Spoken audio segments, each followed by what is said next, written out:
Chairman, we are now live. Thank you, Luke. Welcome to the virtual meeting of the North Planning Committee of the London Borough of Hillingdon. This is a virtual meeting and it also is being broadcast simultaneously on the Council's YouTube channel, Hillingdon London. My name is Councillor Henry Higgins and I'm the chairman of this meeting tonight. Can we do some online housekeeping? Before we start, it's important that please ensure that your mobile phones around you are off or on silent. Please keep your microphone muted when not speaking and then unmute to speak. Only one person should speak at a time. As I am the chairman, I will call those to speak through Luke, our democratic officer. I'm going to do attendance of roll call. I will follow the roll call on the list I have before me.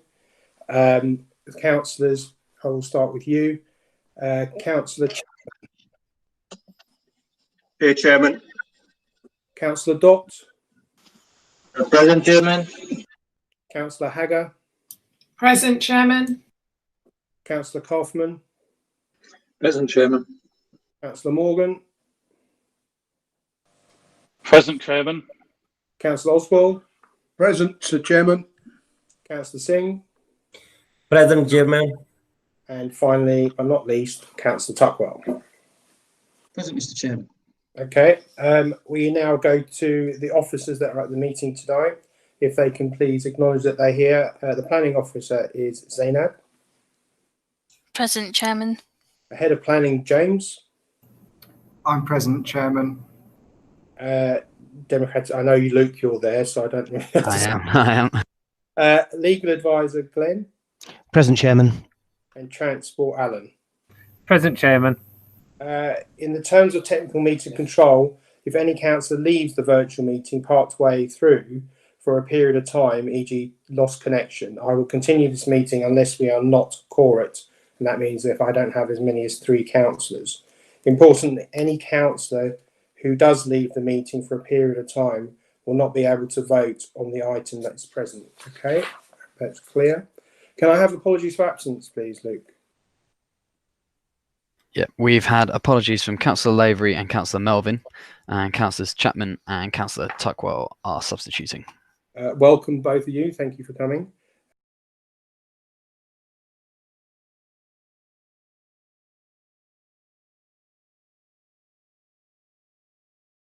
Is there any declarations of interest in the matters before this meeting? I'll take your silence as a yes. There's none. Okay. To receive and agree the minutes of the last meeting, can you all agree? If any of you shake your head no, then let me know. Luke? We don't seem to have anyone. Okay. To confirm that confirm public and private reports.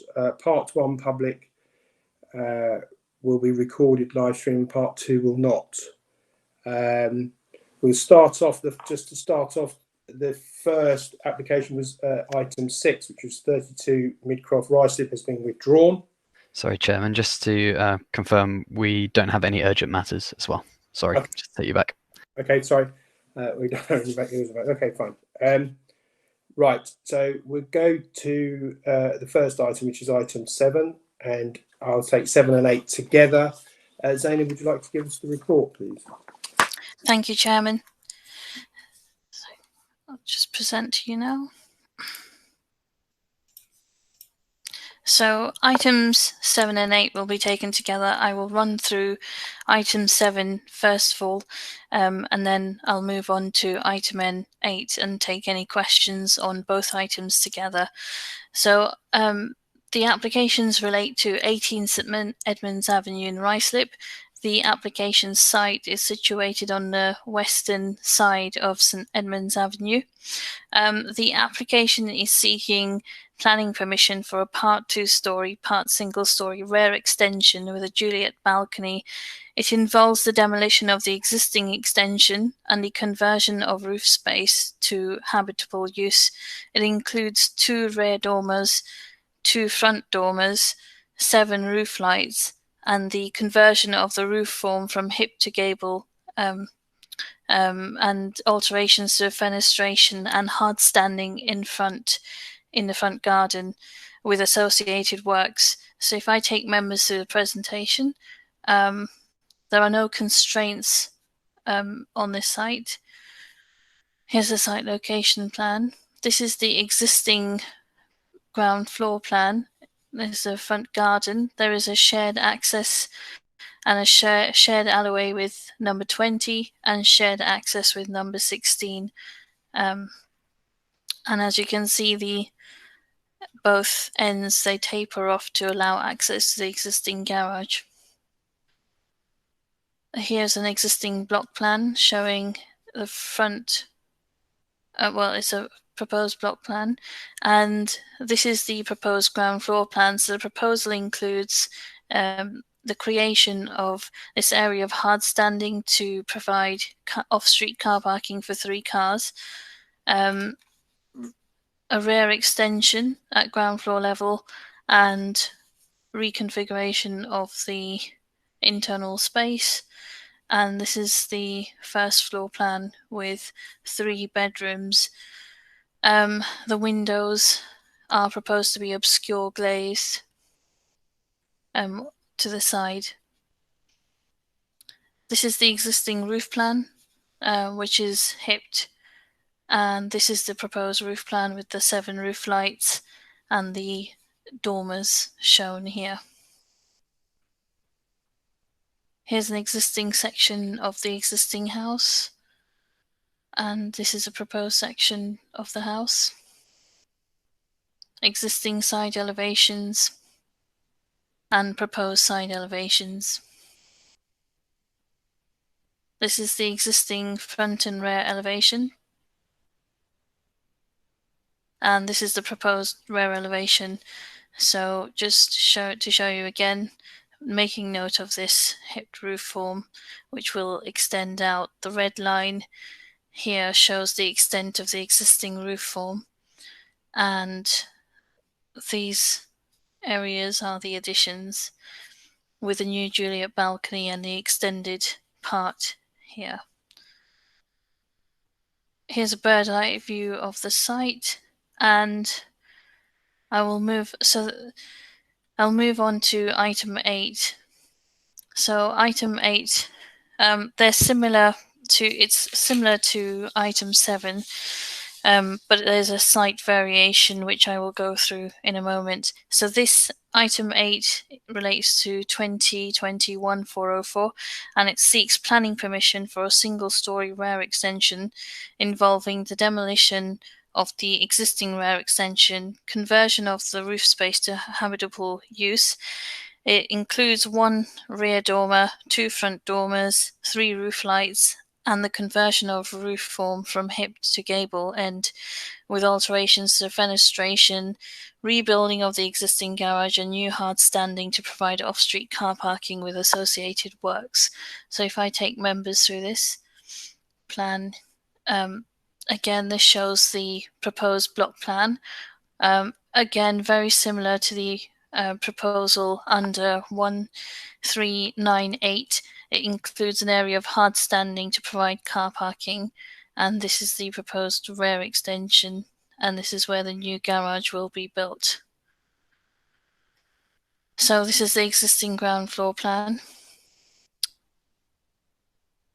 and this is the proposed ground floor plan.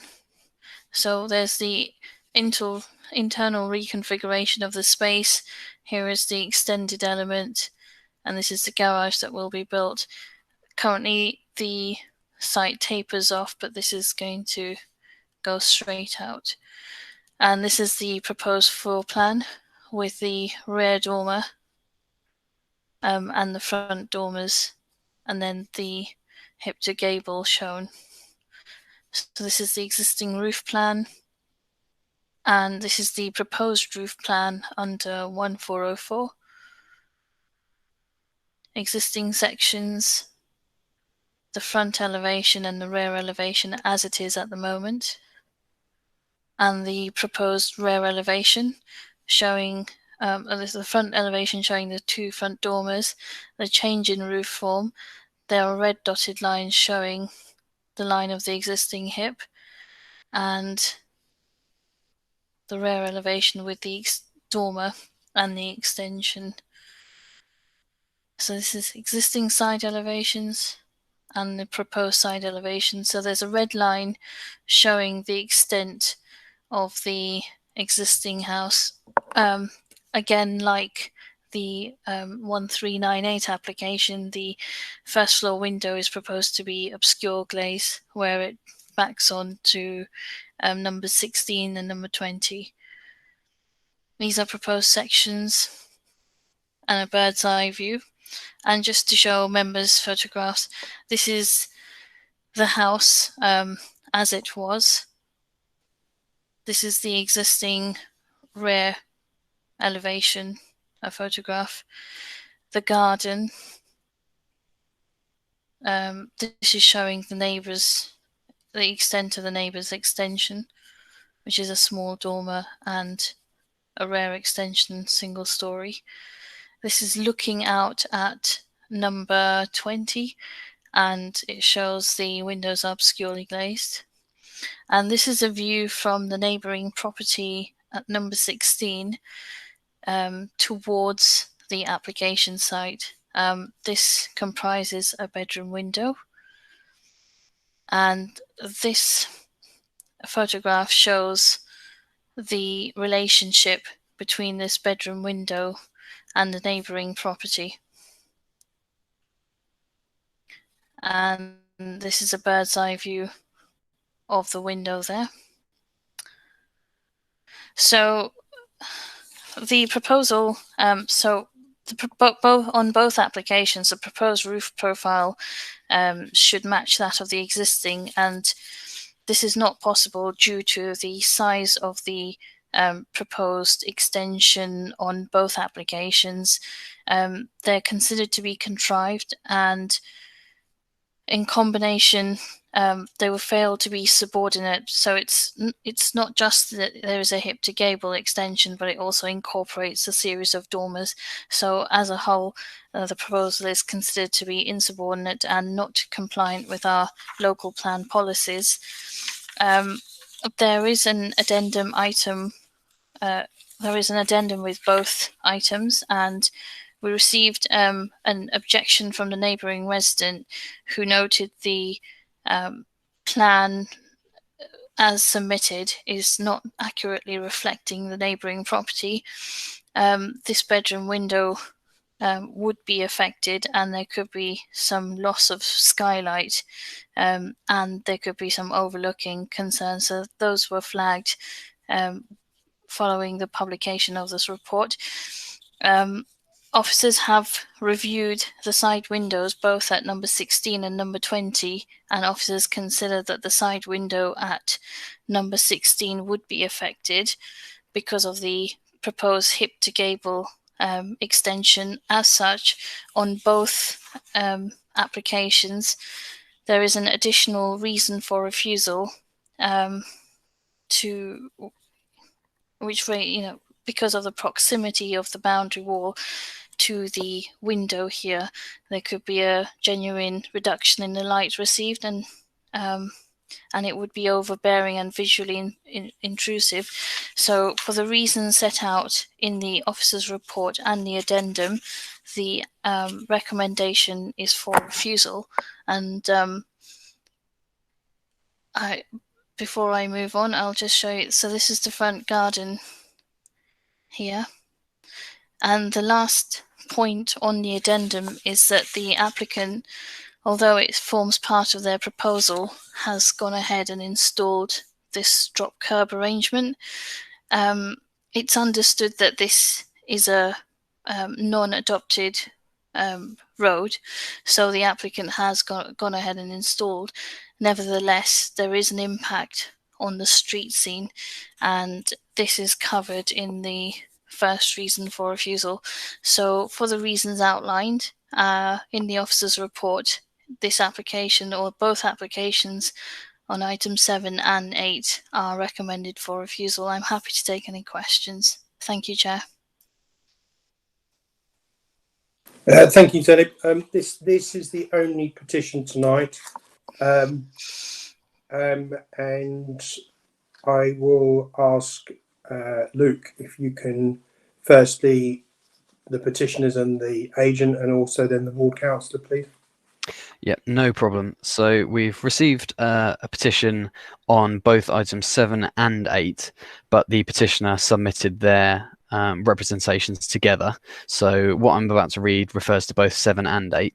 I'm also just going to present what they did submit some photos as well. Bear with me for 1 second.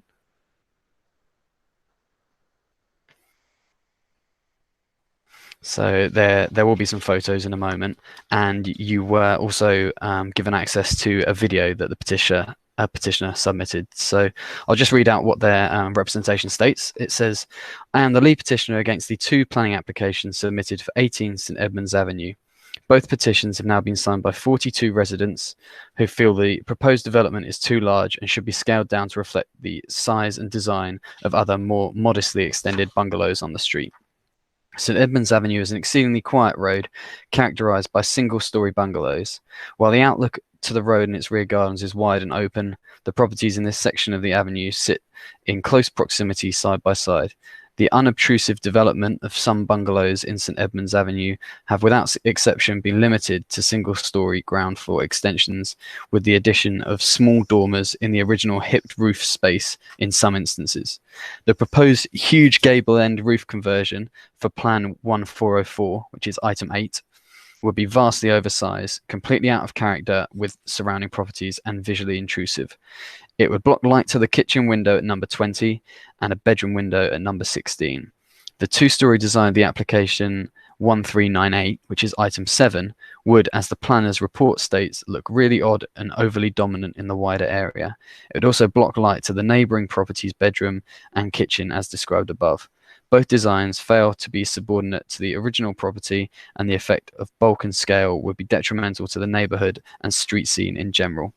So the first photo is here, which is the kitchen window at number 20 looking towards number 18. And the petitioner states, "I was very pleased to see the planner's report conditioning the use of obscure glass for the proposed windows that would look directly into number 20. This would ensure privacy for residents in both homes. However, I'd like to raise issue with windows that are incorrectly drawn on plans for number 16. Each of the ground floor plans is inaccurate in relation to the size and petition of the windows in the flank wall of number 16 facing number 18 across the shared driveway, and therefore judgment about the impact of the proposed development on these windows cannot be determined from the plans alone. The plans fail to identify that the middle window serves as a bedroom and is its only window.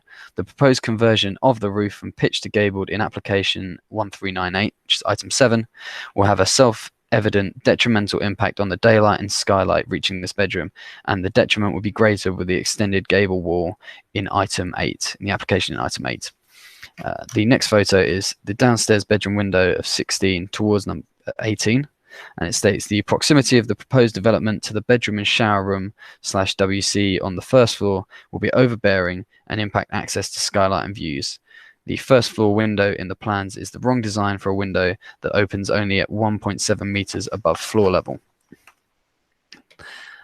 Now we have a picture of the upstairs bedroom window at 16 looking towards 18. It says, "The design of the extension does not taper at the end of the shared drive and therefore will prevent vehicular access to the number 18 garage. The layout and density of the proposed extension will be overly dominant as the extension and or dormer protrude too far from the rear wall of the original bungalow and will significantly overlook our property and a number of neighbouring properties. The driveway at number 18 has been built with an excessively large area of hard standing. The drop curb will provide parking for about 4 vehicles across the entire width of the plot, as opposed to parking for 2 cars centrally positioned as recommended in the report. I believe the current design fails policy DMHB 14 of the local plan. A large vehicle, such as a van or caravan, could be parked in the vast parking space that has been created very close to the boundary line of the property at number 20. This scenario would impede on the 45-degree line of sight from the bedroom window and look directly into this room. This would also increase the potential for burglary by blocking sight of the front door from the road and make it unsafe to pull out of the driveway." And then the final photo is the outlook from the front door of number 20. It states, I welcome the condition of a no HMO development in the planner's statement. This was a concerning issue for residents, as the proposed plans show a desire to develop this bungalow to 5 or 6 bedroom homes, a 5 or 6 bedroom home. Both plans show 4 bathrooms as well as separate utility room in addition to the kitchen. This combined will put strain on the water and drain systems. So that was the petitioner's representation. So I'll just stop presenting that one just for a moment. And then I'll move on to the agent and applicants representation. And I'll start with item 7. And there is a photo to go with this one as well. Excuse me. So item 7, and this is just the only photo that we've had here. It states, bear with me, the object of this written representation is to demonstrate that the proposed development can be delivered on the site at 18 St Edmonds Avenue without inflicting harm on the surrounding built development or neighbouring amenity. The proposal delivers development on a generous rectangular parcel of land, not a triangular plot as stated in the officer's report, has a 19-metre long garden to the rear of the existing house that provides a sustainable development which is supported by the National Planning Policy Framework. The site is not located within a conservation area and is not adjacent to any listed buildings. Although the proposed development might be perceived as dominant from the wider planning perspective, it will not impact the existing baseline on the street scene, nor the wider landscape in a manner that offers harm. The proposal should be considered to be in keeping with the character of the local area, as it comprises its major development to the rear of the property.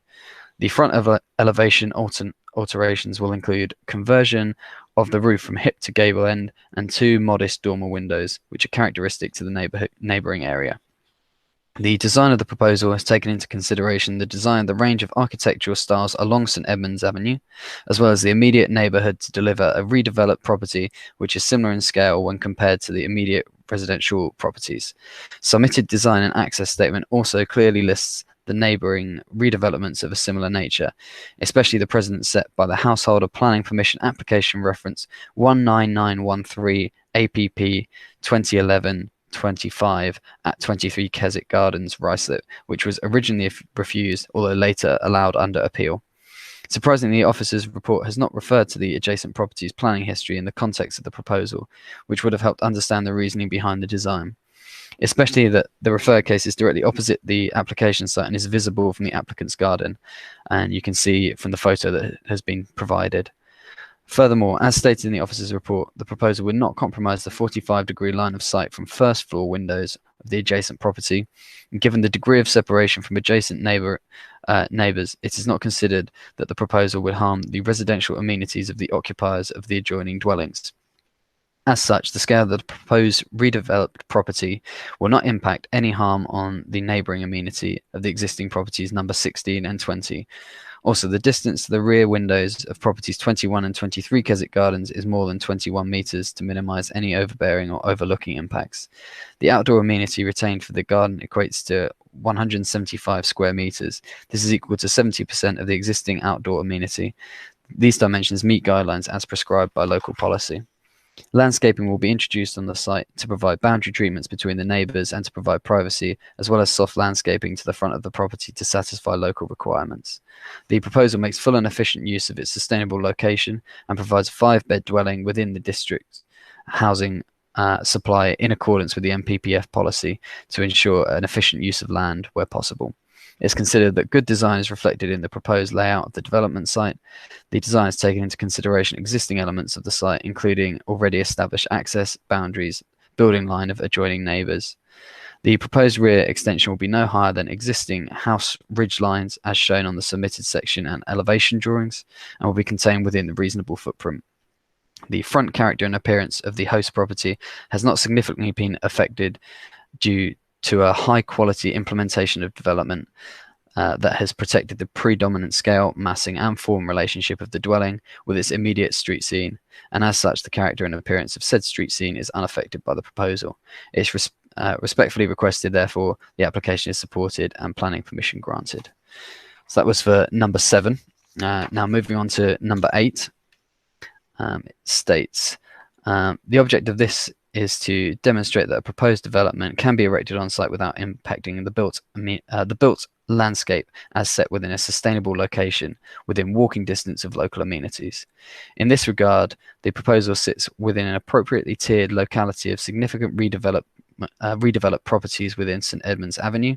The proposed design should be supported and considered as proportionate development to its locality, maintaining and respecting the character and appearance of the area. The character and appearance of the host property has not significantly been affected due to a high quality implementation of development, which will form a hip to gable end conversion and 2 dormers at the front of the property, visible from the street. Therefore, its scale, massing and form will not be perceived by the passerby. The remaining part of the proposed development will face directly properties 23 and 25 Keswick Gardens, which are also significantly altered with the addition of rear extensions and dormers, and please refer to the aerial photograph that's on screen now. The applicants are a family of 6. As such, they require a property development that can comfortably house their family. They chose to move to 18 St Edmunds Avenue to be closer to a local school where the applicant's wife works and secondary school where the children attend. The proposed scope of works within submitted planning permission applications can already be found in the architecture of St Edmunds Avenue and Keswick Gardens, the road adjacent to St Edmunds Avenue. The property would not have the largest footprint nor the largest area in meters squared. Care has been taken to make sure that the rear extension would not exceed the building line of the property directly adjacent. The precedent set by the Householder Planning Permission Application 68525 APP 2012-1554 at 25 Keswick Gardens, Ruislip, which was approved on application, is also relevant to the committee's decision. The applicant has had many positive conversations with the neighbours over the past 4 weeks who have expressed their approval and support of the application. 356 people live in St Edmunds Avenue and Keswick Gardens, according to 2011 national statistics. And while the applicant appreciates some may have reservations, they will do everything possible to maintain privacy and keep construction noise to a minimum, but disagree that the proposed extension is an insubordinate and incongruous addition to the original property. Due to COVID-19, a site visit was not possible, which might have given better perspective of the varied architecture and roof designs already permitted and present, many of which are clearly visible from the street. In contrast, this application has minimal impact and visibility from the street. For those not familiar with the street, there was a short video for the committee, which we've also shared with the committee before the meeting. The proposed roof extension incorporates reasonable design within residential development, which does not impinge harm on surrounding receptors. Chapter 12 of the NPPF considers achieving well-designed places and advises of the creation of high-quality buildings and places is fundamental to what the planning and development process should achieve, with good design being identified as a key aspect of sustainable development, creating better places in which to live and work and help make developments acceptable for communities. It's considered that where it can be applied, the proposal is in accordance with NPPF, in that it brings forward development in an appropriate location that's respectful of its immediate context of the surrounding area, and as such facilitates the implementation of high quality and responsive architectural design that is in accordance with the development plan. Overall, it's considered that the proposed accords with the development plan and as it can be applied, and it's respectfully requested that the application is supported and planning permission is granted. Which brings me to the final representation that we have on this item. If you just bear with me, I will, because there's a couple of photos with this one too, and this is from Councillor Ian Edwards, who is a ward councillor for Eastcote and East Ruislip. So these are the 2 photos provided, and Councillor Edwards has stated that St Edmunds Avenue is an exceedingly quiet private residential road consisting of detached chalet bungalow properties, commonly with modest roof extensions to provide additional habitable space. Each of the proposals under consideration aim to extend the bungalow to the greatest extent possible, and neither complies with our planning policies that require extensions and roof extensions to be subordinate to the original property and in keeping with the neighbourhood. The 2 refusal reasons in relation to application 1398, which is item 7, address both the roof form and the extension, and these are welcome.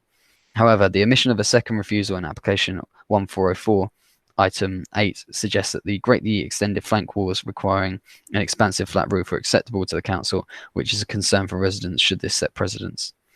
The extended flank walls and flat roof will be visible from the street, albeit only obliquely, and they're out of character and detrimental to the street scene. Consequently, I ask that committee give consideration to include a second refusal reason for application 1404, which addresses this concern. While the report comments in general on the impact of the proposed developments on the amenity of neighbouring properties, it fails to mention the specific impact of the proposed roof form on the occupiers of number 16. Each of the ground floor plans within the plan pack is inaccurate in relation to the size and position of the windows in the flank wall of number 16 facing number 18 across the shared driveway, and therefore judgment about the impact of the proposed development on these windows cannot be determined from the plans alone. Furthermore, the plans failed to identify that the middle window serves as a bedroom and it's only one window, and it is its only one window. Presently, the outlook from the room is poor, but it does receive daylight and skylight as a consequence of the roof to number 18 being hipped. Attached is a photograph of the outlook from the window taken in the last few days. The proposed conversion of the roof from pitch to gable in application 1398 will have a self-evident detrimental impact on the daylight reaching that bedroom and the skylight visible from it. The detriment would be greater and the extended gable wall of application 1404. In the absence of daylight skylight impact assessment being provided for each of these proposals, the developer has failed to show that developments would not cause harm to the amenity of the residents of number 16. And I strongly urge the committee to add this as a further refusal reason for both applications. With regard to parking, the report states that the plans are proposed are not acceptable. The conversion of the front garden entirely to hard standing is contrary to our policies, harmful to the visual amenity of the street and detrimental to the environment. Notwithstanding officers' objection, the applicant has already proceeded with the hard standing as shown in the second attached photograph, and I ask this is referred to the planning enforcement for action to be taken should planning permission not be granted. As neither application is acceptable with regard to parking provision, I ask that the committee also adds this as a further reason for refusal for both applications. Finally, as mentioned in my opening, St Edmonds Avenue is extremely quiet and consists of modestly extended chalet bungalows providing family housing. Residents are concerned should the property become an HMO, and I ask that the committee takes whatever steps are open to it to prevent such an outcome should planning permission be granted either immediately or on appeal. And that should be the final representation from me, Chairman. Thank you, Luke. Just a couple of things before I open it to the floor. Firstly, regarding the video, Glenn, can you just give us why it wasn't shown tonight? Could you just let the committee know for the reasons why, please?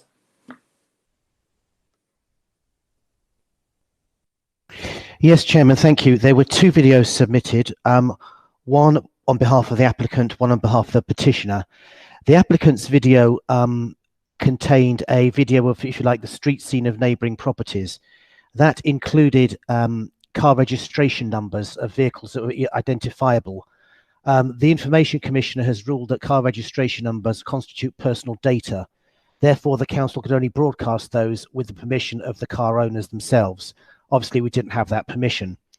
Secondly, from the petitioners, the video there was accompanied by commentary, and understandably so. But what that did was enabled. She'd already used her 750 words allowed in her petition, and so it was adding to that. So to broadcast that video as well would have been unfair in favour of the petitioner. So those are the reasons for the advice, Chairman. Thank you, Glenn, and I'm sure committee members will find that useful. The other thing is, can I go to you, James? Obviously, Councillor Edwards asked for another condition to be put on this. Do you feel that we need that, or have we got obviously sufficient of what we've got? Yes, so as Zanab explained through the addendum, what we've done is we've looked at all of the neighbouring windows, and just to clarify what we're looking at windows that it's the only window to the room. So if there's a room with a secondary window facing to the front or the rear, then that would be of less concern to us. And then we're also looking at, is it to a habitable room? So that would be a bedroom. And then thirdly, we're looking at the impacts on that window. Is there material harm? So is the amount of light and the outlooks, is it clearly diminished by the proposal? And so we have identified there's a bedroom window to number 16 that all of those concerns apply. It's the only window. It would be more adversely affected, so it does get some daylight and sunlight at the moment. The result of both proposals, and it is both, that the amount of development in the roof is such that it would basically completely alter the amount of light and outlook to an unacceptable degree. And I can confirm that the window being highlighted by Councillor Edwards is the same window officers have highlighted an issue with. So that may make your job as a committee slightly easier. If I may also, Chairman, just to help you, because there was a lot of material planning considerations being thrown at committee. So if I can quickly address a couple, if that's okay, Chairman. So the applicant was referencing properties in Keswick Gardens. Those properties are on a bend in the road, different context, and quite simply, they are not comparable. In looking at the application site, we're more interested in how it fits into St Edmonds Avenue. So I really don't think you should put much weighting on those comments.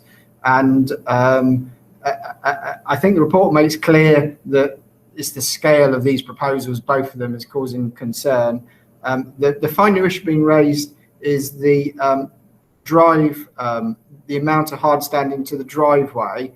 What I would say is that if members were to visit St Edmonds Avenue, I'm not advocating they do that, because you've seen a lot of photos and aerials. There are a lot of driveways that have had considerable amounts of paving, lots of soft landscaping. And what you're determining tonight is the plan that's been submitted that does have some soft landscaping. So there's a bit of a nuance to this.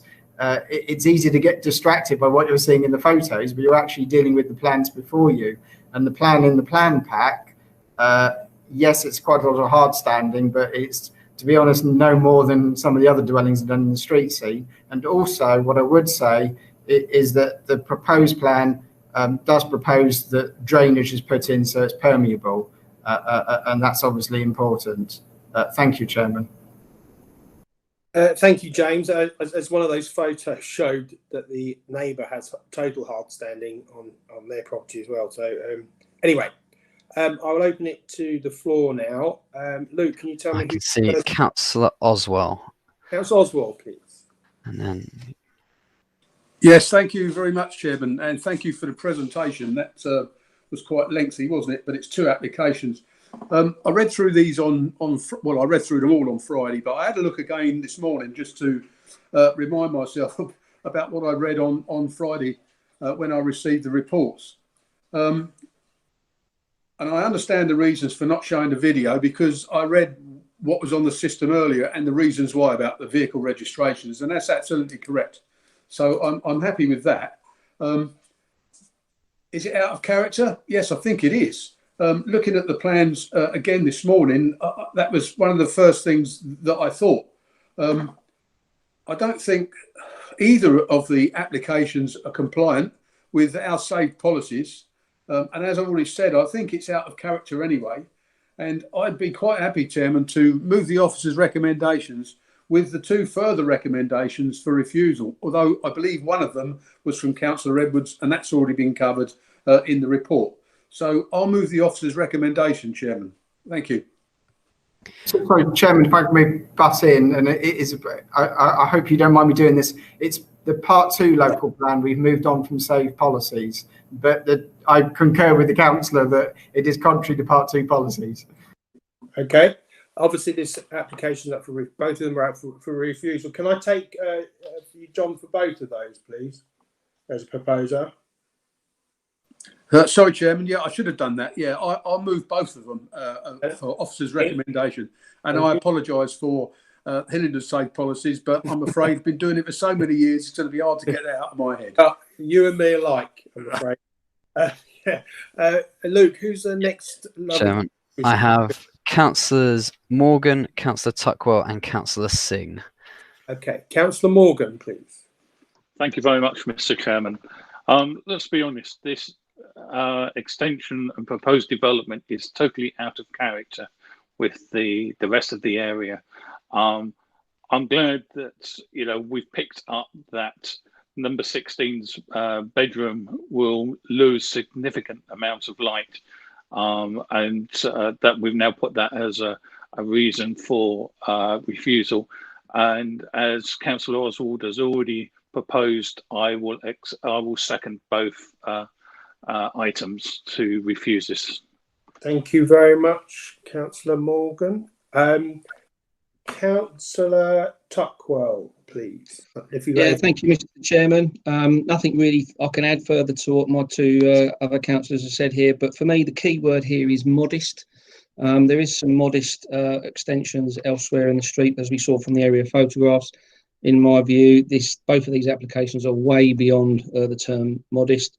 We've covered off the additional refusal reasons, and the impact on the neighbouring properties is there to be seen. So it's already been moved and seconded, but that's my two penneth in favour of officer's recommendation. Thank you, Councillor Tuckwell. Can I have Councillor Singh, please? Thank you, Chair. Actually, by all other councillors, they explain everything, but I'm 100% agree with the officer recommendations. Thank you very much. Luke, is that everybody that has wished? I can't see any other hands, so I think that is it. So what I'll do then is I'll call you out, and if you can see whether you agree with officer's recommendation or not. So, Councillor Chapman. Thank you, Chairman. Nothing else to say. Go with officer's recommendation for both. Thank you. Councillor Dott. I recommend the officer recommendation, sir. Yeah. Councillor Haggart. Yes, Chair, for both. Thank you very much. Councillor Kaufman. Thank you, Chair. Yes, refusal for both. Thank you very much. Councillor Singh. Yes, Chairman, I'm agree with the officer recommendations. Thank you. And Councillor Tuckwell. Yeah, agree with officer's recommendation for both applications. Thank you very much. We'll now move on to... Sorry, Chairman. Are we counting Councillor Oswell, obviously, and Councillor Morgan moved and seconded? So I just wanted to just clarify that they are happy. Yeah, agreed, Chairman. Agreed, Chairman. Myself. Obviously, it's a long time since I've done planning chairmanship, but anyway, yes, I had opposed to a seconder. Or is that correct? All agreed. Agree. Yeah, agreed. Thank you. Thank you, Luke. Now we go on to item 9, which is without petition, which is St John's School, Potter Street, Hill, Northwood. Is that it? Thank you, Chairman. So item 9 relates to St John's School, Potter Street in Northwood. The application is being presented to Planning Committee because it's situated in the green belt as shown by this constraint plan. As members will note, there's a red dot. This is where the new sports hall is proposed to or is currently being built, and this application quite simply seeks a new advert which is shown here, and it measures about 2.5 meters and 2.1 meters, and it's situated on the sports hall. It's entirely within the site. It is illuminated, but it's situated, it's far away from any residential properties that could be affected. It's considered to be sympathetic, and the recommendation for this logo or this advert is approval. Thank you, Chairman.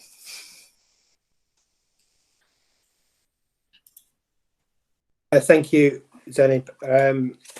Right, so officer recommendations for approval on this. I'll open it to the floor. Luke, can you tell me who I have Councillor Dott, Councillor Kaufman, and Councillor Morgan at the moment. Okay, can Councillor Dott, please? Thank you, Chairman. I'm happy to propose officer recommendation for approval for this site. Thank you. Thank you very much. Councillor Kaufman. Thank you, Chairman. I think sort of logos are extremely important. If you look at most of the big organisations and even small ones, they all have a logo, and each school has a school badge, and I think this logo actually complements the building. My only concern is there any sort of time limit on when the actual illumination is light or when it's not? Before I finally wind up. We'll ask officers for information. Yeah, I'll take that. So there isn't a time limit on when it is lit. Only to say that the level of illumination is very, very low. I checked this myself before the meeting, and it's so far away from any property, and given the low level of illumination, it's just a little glow to highlight the logo in the dark. So on that basis, there isn't proposed to be any impact or impact on the greenbelt, wildlife, and so on. On that basis, officers consider it's appropriate without any condition on times of illumination. Thank you. Thank you, Zainab. Chairman, with that in mind, then I would second that proposal. Thank you very much. Councillor Morgan. Thank you very much, Mr. Chairman. Yes, I know St John's School very well, and I fully support the idea of having the badge on the side of the new building. However, I do feel we should have time limits on when the badge is illuminated. Now, it is an area of green space. It is an area that has very little human light at night, and now we're proposing to have some illumination. Could be 1 o'clock, 2 o'clock, 3 o'clock in the morning, when in fact it should be totally dark. So yes, I'm with them on the badge, but I do think we should have a time limit on when it is illuminated. To 10 o'clock at night, and then it must go off, or something like that. When the building is not in use, switch it off. Sorry, Zoe, can you come back on that, please? Yes, thank you, Chairman. I think we can condition this so that it can, because it's in the greenbelt and its location in the greenbelt, I think it would be appropriate, if members are concerned, that we conditioned it so it was not switched on after 10 p.m. I think that's an appropriate time. So yes, thank you, Zoe. I mean, the only other thing is that I live down the road from this place anyway. It's a jolly good school. The only thing is they do have security lights on anyway, low level lighting. And I would have thought that a way around this was more in keeping to condition it that it's LED lighting, which is hardly what I'm concerned about is, are we being a bit too onerous? If they have other lighting on site, which they would do for security reasons, it's not going to permit any more than that. Surely it would be less than that, because the frame would be coloured, wouldn't it? So, Chairman, I think the head of planning just indicated. I don't know whether he wants to. James, yeah, I might be able to help members from a slightly different angle. So what Zainab was saying is correct, that it's a very low level light, so the harm is very minimal. But I'm looking at appointing a climate change office manager for the council, and there's a whole different agenda, but we really want to be allowing lighting on 24 hours, and so we could do a condition, but perhaps request it from a slightly different policy perspective and angle, that we, if you agree with me, that we don't want to have lighting on 24 hours because it's not very environmentally friendly. Yeah, but I impose a condition on that basis. I mean, I do understand that, but I'm sure that they do have lighting on all the time anyway, for security of the site. It's very low level lighting. So are we going to say to them that they have to turn that off as well? I mean, look, it's up to committee to make the decision. So I will ask around if can other members indicate whether they would like to have a time limit, please. Got Councillor Tuckwell, Councillor Chapman, and Councillor Hagar. Councillor Tuckwell, please. Councillor Morgan. Yeah, I think Councillor Morgan raises a good point. When you look at the plans that Zainab shared, that it's actually going to be quite away from boundaries from what I could see. So I think that there is merit in sort of having some time limits, automatic timers when, it could go off and not impact on the greenbelt in any way. I know it's low level, but it just seems to make sense to not have it on 24. Okay, thank you. Councillor Hagar? Yes, thank you, Chair. I'm in agreement, actually. I think from an environmental level, so going by what James Rogers said, I think it would be good to have a time restriction on it and set a precedent for that as well, really, for future. So I would like to see a time limit on there so it's not on all night and maybe it is off at 10 o'clock environmentally. Thank you, Chair. That's fine. And it was Councillor Morgan as well, please. I think Councillor Chapman. Sorry, Councillor Chapman, beg your pardon. Thank you, Chairman. Yes, I'm in agreement with Councillor Morgan as well. I think you've got to draw a distinction between security lights, which are by definition there for security, etc., and another light, which is ultimately just branding and logo. I don't see the need for it to be on. I think we're all gravitating towards 10 p.m. I don't see the need for it to be on after 10 p.m. Thank you. Okay, fine. Is there any other, Luke? Not as far as I can see, no. Okay, so committee wishes to put that in. Is that all right, James? Yep, I can confirm officers can add an extra condition that it's switched off at 10 p.m. Okay, fine. I'm proposed and I'm seconded. I will go through the committee to ask if they're in favour of the application. Councillor Chapman. Support officer's recommendation with the condition as agreed, Chairman. Thank you. Councillor Haggart. Yes, thank you, Chair. Supporting with the agreement. Councillor Morgan. Thank you very much, Mr. Chairman. Yes, I agree with the condition. Councillor Oswald. Yeah, agree with the condition, Chairman. Thank you. Councillor Singh. Yes, Chairman, I agree with the condition. Thank you. Councillor Tuckwell. Approved with the condition. Fine, thank you. I'm proposed and second by Councillor Dott and Councillor Kaufman. I have everybody in agreement with officer's recommendation. Is that correct, Luke? Yep, that's correct. Thank you very much. We now move on to item 10, Norwood Hills. Zainab. Thank you, Chairman. I'm just going to start my presentation. So item 10 relates to 55 the Broadway on Joel Street. The application seeks planning permission for the erection of a 3-storey building to provide 3 one-bedroom units and 4 two-bedroom units with associated car parking, bin storage, cycle parking, and alterations to the crossover. There is extensive planning history relating to this site, and I'm just going to cover some of it so members are clear on where we are. So this is the constraints plan, and it shows this is a primary shopping area, and this is the location plan.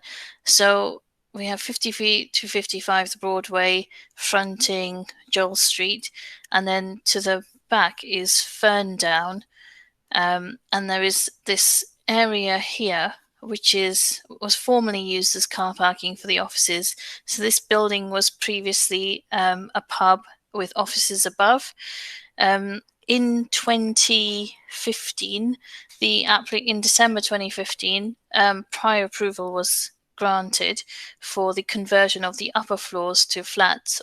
They did not convert to flats. In November 2017, there was an application for the change of use for first and second floor of this building to a 24-hour gym. And that gym includes 16 car parking spaces, which is accessed via the undercroft over here to the back through Ferndown. That's currently operational. In August 2018, planning permission was granted for a 2-storey building here to provide 4 two-bedroom flats. So the principle of residential development on this area has been established. In September 2019, at ground floor level, there was an application to retain part of the site as a pub, and part of it was converted to a A1, which is currently the cooperative. Both developments were car-free, so they don't have any car parking associated with both units. In 2018, a planning application at this site again was refused, and the planning application was refused because of the impact, and it was for 5 units. It was refused because of its impact on the character of the area, the external amenity space, green infrastructure and landscaping, and the failure to demonstrate sufficient accessibility.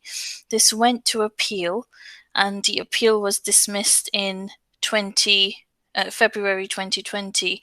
In dismissing the appeal, the inspector found no harm to the character, appearance, or accessibility. The previous scheme was dismissed only because the proposal had failed to provide sufficient amenity space for future residents. So in light of the recently dismissed appeal, a new application has been submitted on this site, and it's for 7 residential units. The key differences between the 2 applications is the previous application was for 5 units, this is for 7 units. The previous application incorporated a mixed size of units. This incorporates 1 and 2 bedroom units. Previously, the amenity space was only provided as balconies. Under this application, there is a proposal to provide amenity space on the roof, and I'll just take you through the proposal. So this is the site location and the site layout plan. And the proposal includes 3 car parking spaces to the front. Again, this is very similar to what we've already consented, so that precedent has already been set. There is an undercroft car parking space here. Within that, there will be 2 car parking spaces for residential units. They also allow access to these 2 spaces, which are made available for the commercial gym. Now, this layout has been agreed by the previous inspector in their decision, so that precedent has already been set. So looking at the ground floor plan, this explains more clearly. There is a 1-bedroom flat here, the storage, here is the undercroft car parking, and the residential bays under the undercroft, some cycle stores, and the disabled car parking bay for the commercial unit. Just flicking back to this plan, given the distance between their access and where they're coming in, this doesn't conflict with the movement. There is sufficient capacity to access the undercroft on the for the rest of the building. So this is the first floor plan. It includes a terrace here, second floor plan, and the third floor plan. And you will note that this incorporates a roof terrace, but the roof terrace is within the mansard, so it won't be visible from the surrounding area. It will be within the roof. So just to show you, this is the previously consented scheme for residential unit. So this shows you the precedent that's already been set. That includes the car parking spaces here, with the car parking spaces there, and this has been found acceptable. This was the previously refused scheme. No, this is the consented scheme. This is the previously refused scheme that was dismissed at appeal. And you will note that the inspector found the character and appearance of the building was entirely acceptable.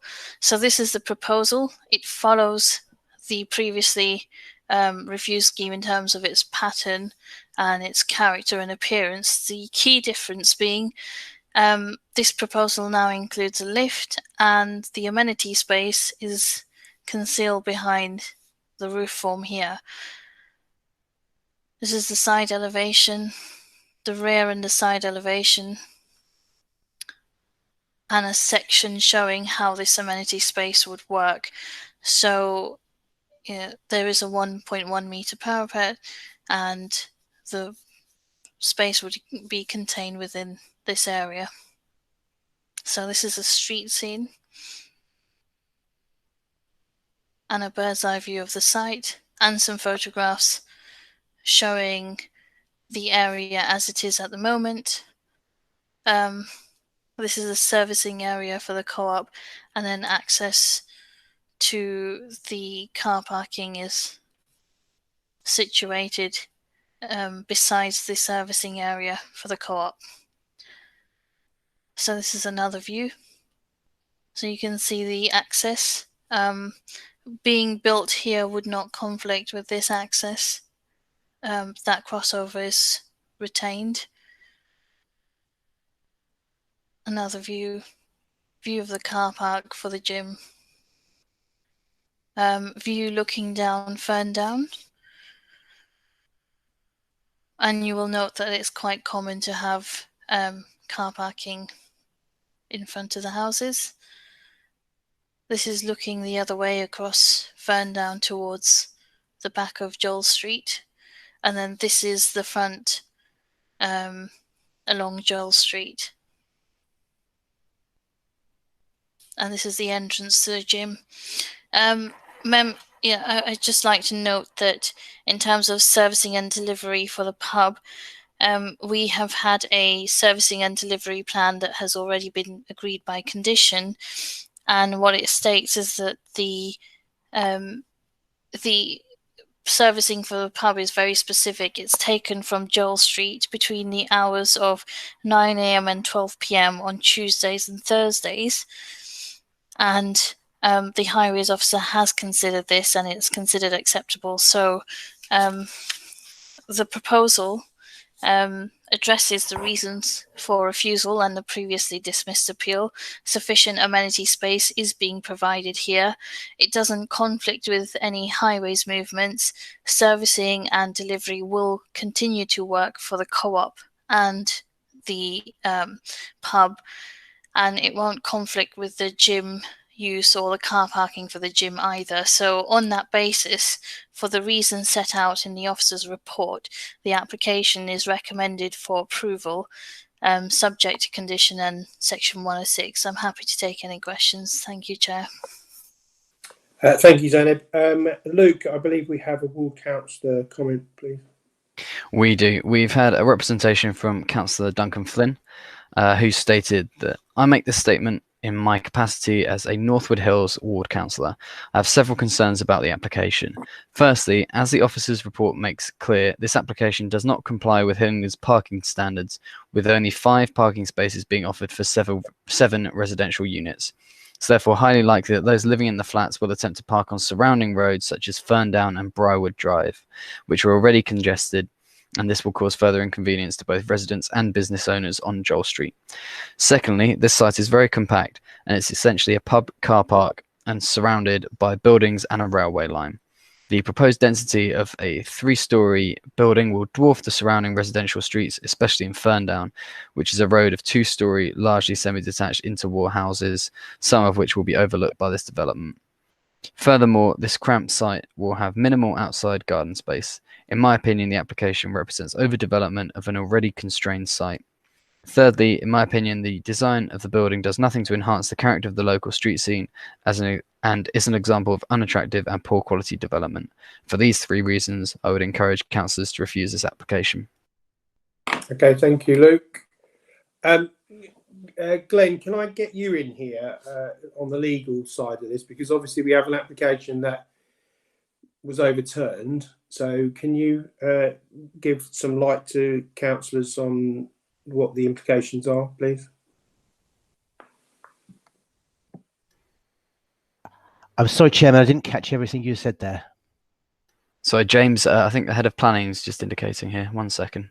James, if you'd like to pick that up, please. Yeah, it's probably better if I give some comments and then Glenn comes in to give a further comment. So what Zainab's done is given a very detailed planning history, and all of that is material planning considerations. So I'll try and be brief. Members actually originally refused the gym application on parking concerns, but it got allowed an appeal, and that appeal decision is a material planning consideration because the inspector basically said that the PTAL was 3, it was next to a tube station, and he had received parking surveys of the surrounding area and effectively took a view that he was satisfied that the gym had enough parking, but there's things in that planning decision that do not help any refusal related to parking, is the long and short of it. And then we've got a more recent appeal decision for a 5-unit scheme. I know it's different from the current 7-unit, but effectively the inspector has given us a lot of detail in terms of the street scene and noted the fact that the proposal, yes, there's 2-storey dwellings if you go to the more residential part of the street, but the town centre bit facing Joel Street is 3 stories, and that's what the site is directly next to. So that certainly that does not help if members would have concerns with visual amenity and that were to go to appeal. And then the third factor I just wanted to throw into things is we've got 17, I'll just check, I think it's 17 planning conditions. So there's a lot of conditions seeking to address a variety of issues from secure by design to noise issues. And then we've got a section 106 that controls parking permits. And also it's slightly complicated, but we think an air quality contribution could be justified, but there's a very lengthy bit of report covering that, so I won't go into detail. It's in the report. But the point I'm making here is that if members were to go down the path of looking to reasons to refuse this, there's potentially quite a lot that could be lost by the council in terms of an inspector. If the inspector red pens any of those conditions and heads of terms, a number of which are actually bringing benefits and safeguards to the local community. So I know the question you were kind of alluding to, Councillor Higgins, which is sort of trying to guide the members on the risks of overturning officers on this application. And I think if Glenn can take over at this point. Thank you, Chairman. Yeah, thank you, Chairman. I think here what you've got is a helpful decision of a previous of an inspector there that's allowed something on appeal, which has set lots of precedent there. In relation to car parking, given the conditions that are proposed if permission is granted, it's difficult to see. Members would need to be very clear about what the detriment from parking would be as a result of this development and why that couldn't be ameliorated by the condition proposed. I think it's one of those cases where, because of the planning history, your room for manoeuvre is limited, but it may be that members feel there's sufficient justification for refusal here. That's really a matter for judgment. Thank you. Thank you, James and Glenn. Obviously, with that information to councillors, I'll open it to the floor. Luke, can you tell me who's wishing to speak, please? I can. I've seen Councillor Morgan and Councillor Oswell indicate at the moment. Okay, Councillor Morgan. And Councillor Tuckwell as well. Okay, thank you. Thank you very much, Mr. Chairman. I don't think it would surprise you that I have reservations over this planning application. We're looking here at a 3-storey, really it's a 4-storey, allowing for the garden to be accepted. When we go through and see what was refused and what had been accepted in the past, anything that was 3 stories was refused, but 2 stories were approved. So, you know, we've got to have a look at that in that sense. Also, the number of units in the actual building. You know, we're now looking at 7 units compared to 4 or 5 units, depending on which one we look at. At the same time, when the gym was granted permission, it was allocated X number of spaces for this new unit or for this block to meet some of our parking. They're taking away, I gather, 2 of the parking units to be able to turn around and say, we've got plenty of parking spaces. Perhaps our officers can confirm that. But finally, when it was mentioned about the new pub having agreement to deliver goods on a Tuesday and Thursday from Joel Street, the actual pavement or the actual area outside the pub is on a zebra crossing. So to actually deliver on a Tuesday and a Thursday from outside or from Joel Street is actually impossible.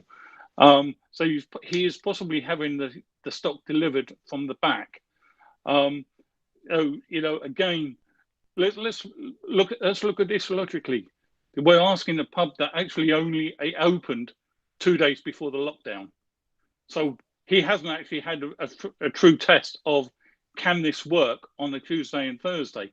But knowing it's a zebra crossing right outside his unit, it's not going to work. So, I think we've got enough there to be able to turn around and say, you know what, we've got reservations on this, and perhaps should be going back to the developer and say, look, let's tone this down a little bit. Thank you, Mr. Chairman. Thank you there, Councillor Morgan. James, can we come back on the 2 points there? Firstly, the deliveries, because obviously Co-op must have deliveries as well, and also on the parking, please. I think Zainab's sort of desperately waving her hand, so I'll see if she can answer first. I do beg your pardon, Zainab. I'm just used to saying James. Sorry. If I could explain about the pub and the servicing for the pub, one of the reasons why it's being serviced from Joel Street, and there is a bay for it, and I discussed this with I've been discussing this, and the highways officer is satisfied that although it's not immediately outside the pub itself, it's just within sort of 70 meters of the pub. And the reason why it's being serviced from Joel Street is to do with the level difference. Given the unit is that smaller unit now for the pub, it doesn't have, in order for it to be accessed from Ferndown, it would have to go through the Co-op and the basement of the Co-op to get to the pub, which doesn't make sense, which is why the only logical place for it to be serviced is Joel Street. And this has been checked and verified with the officers who have worked on the on the application to split the units themselves and agreed the servicing and delivery plan. And that's the reason why the pub is being serviced from where it is.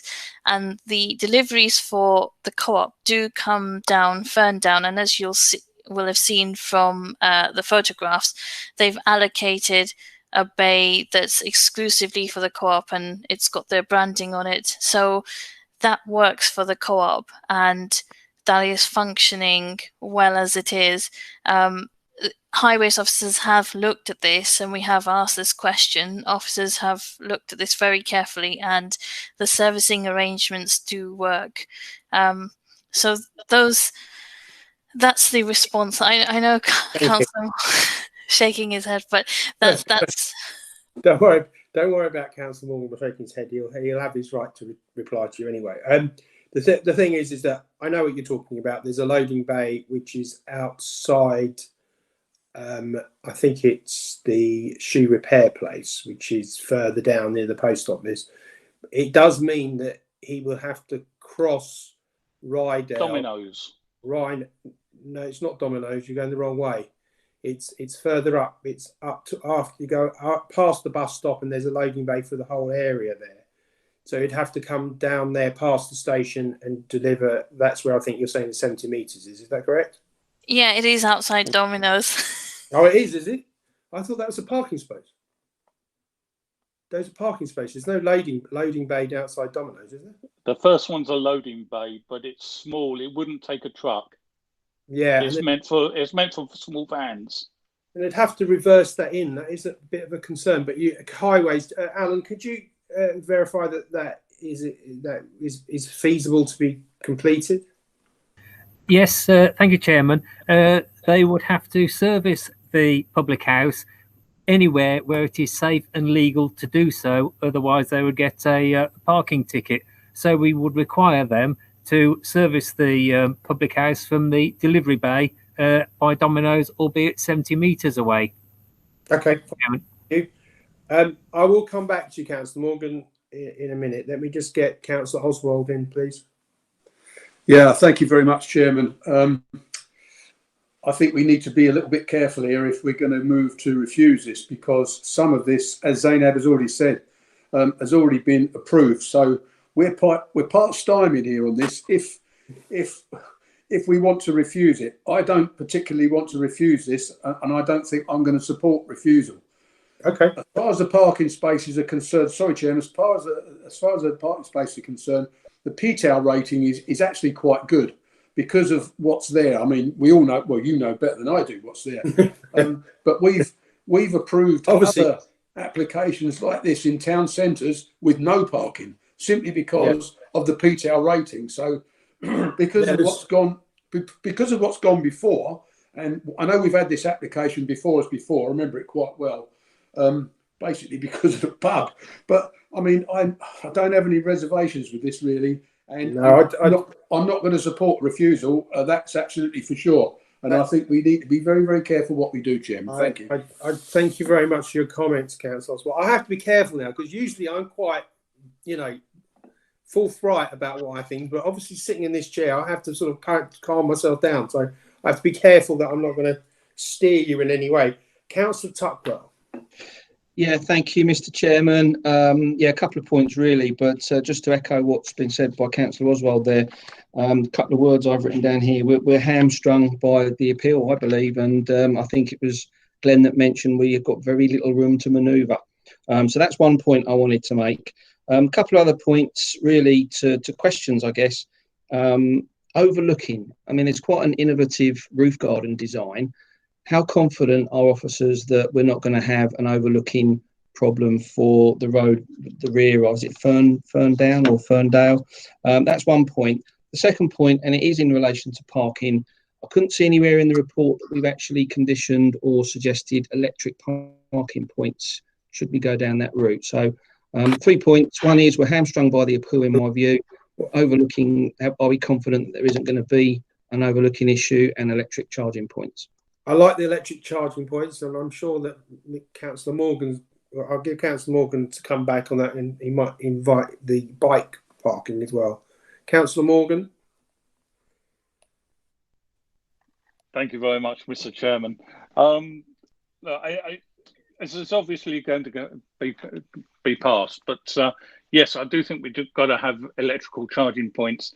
But knowing how small the area is, I'm not going to push for motorcycle bays. I knew where you were coming from on that. There are points for cycles. That's in the report. So I'm going to say, yes, we've got to. If we're going to go ahead with this, yes, I think we should have at least one electrical charging point, together with perhaps conditions that no further development. They can't go any higher. That it will just get kicked out. I don't know if that's feasible or not. Unfortunately, I wouldn't have thought so. I mean, this was quite a taxing one actually for myself as well. I can say that I had some reservations, but every time I had a question, unfortunately, there was an answer for it. We didn't touch on the parking again, but the parking, because I thought that would be an issue, but the parking for the actual gym is actually underneath the existing building, so that was a problem there. Does any other council members wish to make comment? Councillor Chapman and Councillor Hagar. Councillor Chapman, please. Thank you, Chairman. Yes, I was going to mention electrical charging points. I'd have been very surprised if Councillor Tuckwell didn't, to be honest. It wouldn't be a planning meeting without him doing that. He only Sorry? He only learned from the best. Indeed, yeah. Well said. In terms of parking, I am aware that the 5 parking spaces is below optimum. I think it should be higher than that. What I was going to say is it was suggested earlier, I forget who suggested it, that 2 of the parking spaces were effectively allocated to the gym, so to speak, as part of their planning application. No, I don't think did I think that wrongly? Yeah, I think. Yeah, Zainab, can you come back on that one? Yeah. So I think this. Let me just bring up the ground floor plan so it's clear for you. I think the parking spaces that you're thinking about, Councillor Chapman, is that they were originally for the workers, I think, but No, so the gym was allocated 16 car parking spaces when it was consented. 14 of those are undercroft or can be undercroft, and then 2 of those spaces have been situated here under this new undercroft. So there is the electric shutter. This would be only accessible for the gym, and these bays here, the disabled bays under Croft, are being re-provided for that gym. So there's no net loss of car parking spaces. Okay. So that's the response to that. Do you want me to cover the point about the roof terrace and overlooking? Yes, please. Yes. So we're quite confident that, given the distance, because of the slope, but also because there is a 1.1 meter parapet, and I can usually a privacy screen is about 1.7. If members felt more comfortable, we could always ask for a 1.7 meter privacy screen along the boundary with Ferndown, the residential dwellings, so that there is no overlooking there. But just naturally, given the slope, I think that shouldn't be a problem. I mean, I'm okay for councillors to make comment on that, but on the other hand, we wouldn't. It would then mean that from the roadside, you'd actually see the fencing, wouldn't you? At the moment, it's hidden. Councillor Chapman, would you like to come back on that? Councillor Tuckwell, you're the one that mentioned that one. Sorry. Yeah, I was just the point I was just making is that from the plans, it looks like an innovative design, but it's not clear whether or not it actually deals with the overlooking issue to the properties at the rear of this development. Just wanted to sort of see what the level of confidence was that there wasn't an overlooking issue, and these plans mitigate. Because you've got that distance of the roof, that it would be very difficult to overlook. Yeah, I think there's another image which is next one along, I think, or before the side. That's the one that kind of illustrates the kind of intervention that's there. Yeah, but obviously that would be on all 4 sides, wouldn't it? Yeah. Yeah. Okay. No, that's fine. That satisfies me on that issue. Fine. Okay. Is there any other further questions on this? And sorry, Councillor Chapman, you were absolutely right about the parking. It's me that got that wrong. Has anybody got any other thing? Luke, has anybody else indicated? Councillor Hagger indicated earlier. Yeah, Councillor Hagger. And Councillor Oswell. Councillor Hagger. Yes, thank you, Chair. I've just been listening really to everyone's really advice and what's going on here. I'm very conscious that I think we have to follow officers' recommendations for approval. The reason being is we have got, when we look at this, a lot of conditions in place. And I think those conditions are very worthy of what they say. I agree that there's a lot of development going on here. It's high, it's a very small area. I Google mapped it earlier on today just to get a really good feel of the area and what was going on. I personally don't know the area actually that well. So I took a bit of a Google image and had a look. I don't think there's anything regarding the overlooking on the top piece. So I'm quite happy with that actually, what we've got. I'm happy with the conditions that we've got in place. I just like to say I understand what Head of Planning is saying, that if we do decide to not follow officer recommendations, it could come back in a worse scenario. So that's what I'm very mindful of. So I would actually put forward and support officers' recommendations for approval, Chair. Thank you very much, Councillor. So I'll take that as a proposal. Is that including the electric charging facility? Yes, including the electric charge, yes. Okay, Zainab, can you confirm Yeah, that? so we can add the electric charging to condition 8. Yep. Okay, Councillor Oswald. Yeah, thank you very much, Chairman. Yeah, I'm happy to second it. I mean, at the end of the day, it's all about opinions, isn't it? About, those that know the area, which you do quite well. And there are enough conditions on this. There are 17, that's already been mentioned. But yeah, I mean, I'm happy to second it with the conditions and any recommendations. That's fantastic. So I have a proposer and a seconder. I think Chairman, Councillor Chapman indicated. I don't know if he still would like to speak. Councillor Chapman? Yeah, thank you, Chairman. Yeah, I'm very much in support of this. I just wanted to mention again with the charging points, I think it's suggested that we have one. Bearing in mind, in theory, we're future-proofing, and apparently James is getting an environmental officer to take the lead in planning and everything. Can the 2 downstairs internal ones be active and the 3 external ones be passive? Yeah, that's a good idea. I don't see that as a problem. James or Zenny, or whoever. Yeah, that's the new London plan or draft London plan standards do require the rest of the charging points to be passive, so we will condition it accordingly. Thank you very much, Chairman. We've got Alan Tilley present, who's our expert on charging, so we should probably let's ask leave the last word with him, if that's okay, before you vote. I keep getting the wrong person. I keep asking James or something. Now I'm getting the wrong. Alan, sorry to ignore you, please. That's all right, Chairman. Thank you very much. May I suggest that the electric vehicle charging point that is provided is a dual electric vehicle charging point. That, as the name indicates, is 1 unit, but with 2 cables capable of charging 2 cars at the same time. I think that is absolutely fantastic. The less clutter, the better. I hope if anybody does not agree with that, can they please speak now? If I have a hold your peace. No, that's sensible, Chairman. Okay, fine. So let's go through everybody. Councillor Chapman. For recommendation with the condition, Chairman. Thank you. Thank you very much. Councillor Dott. Thank you, Chairman. I agreed with the officer recommendation with the condition. Thank you. Councillor Hagger proposed. Councillor Kaufman. Yes, agreed, Chairman. Thank you very much. Councillor Morgan. Mr. Chairman, I don't think it'll surprise you. I'm voting against the officer's recommendation. Okay, fine. Seconder was Councillor Oswald. Councillor Singh.